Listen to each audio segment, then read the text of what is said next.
When you lie against your neighbor, you sow the seed that you reap in time and eternity.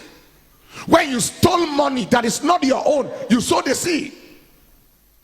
When you step into somebody's home, push out the woman, marry the man, the man. All right? The woman doesn't deserve the man. You deserve the man more than the woman. You sow seeds that will generate for you harvest in time and in eternity. When you fail the student because she refused to compromise and give you bribe or sleep with you, and you fail them in exam, as if they send them to school for you to destroy their lives, you sow the seed that you are going to reap in time and eternity. When you carry petrol and mix it with kerosene or something in order to increase the profit, you sow the seed that you will reap in time and eternity. When you carry flour that they used to bake and you mix it with cassava to increase its volume, you sow the seed that you reap in time and eternity. When you increase, you reduce your age in order to get job, you sow the seed that you reap in time and in eternity. When you lied so you can get visa, you sowed a seed. Are you hearing what I'm saying here today? People are busy sowing seeds on a daily basis.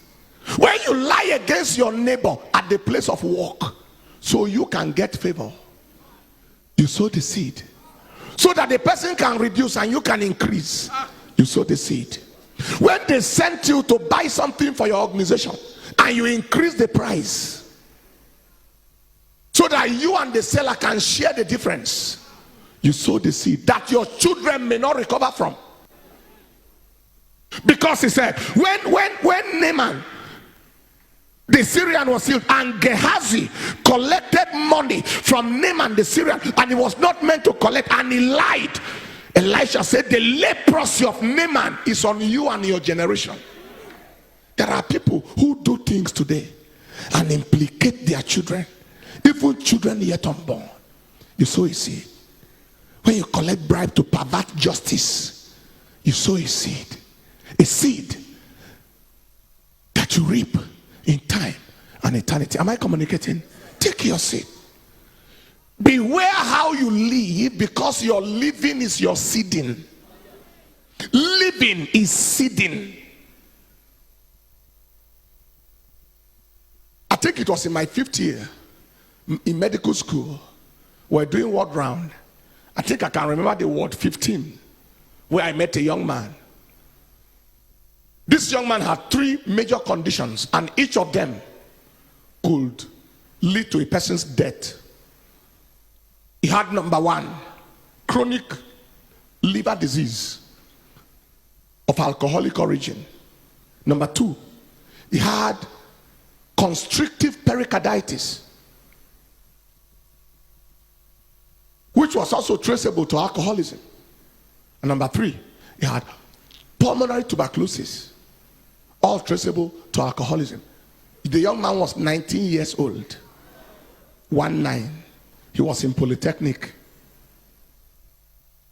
When I spoke with him, he told me he had lived recklessly in a hurry. He could drink 19 bottles of alcohol in one sitting. His living was his seeding, and his multiple organ affliction was his harvest. The liver was affected, major organ. The lung was affected, major organ. The heart was affected, major organ. It was his harvest. I looked at him. I led him to Christ. I said, you wasted your life in a hurry. At a young age, you just finished yourself. But I led him to Christ. And I traveled. On my return back, I was told that he was taken to the theater because the heart was so bad. The professor of surgery wanted to do a surgery on him and strip.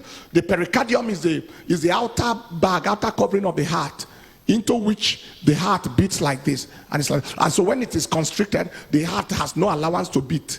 All right? So the professor was trying to strip that outer covering in the surgery, and then he died on operation table.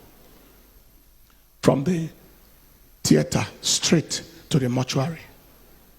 Having lived in a hurry, he sowed seeds that produced negative harvest. I felt so terrible when I returned back and I was told he died on the table. But I was only consoled a little bit that at least he gave his life to Christ at the dying moment. But he cut short his potential. Everything that could have become of him in this world perished. Any life he was meant to touch vanished. Whatever he was meant to amount to ended abruptly at the frequency of sowing negative seeds that produce negative harvest. Life is a seed. Every time you do something good, you have sown a good seed. Every time you put a smile on somebody's face, you sown a seed that can affect you and affect your children. Every time you touch somebody for God, you sow the seed. Every time you release resources to change lives, you sow seeds. Life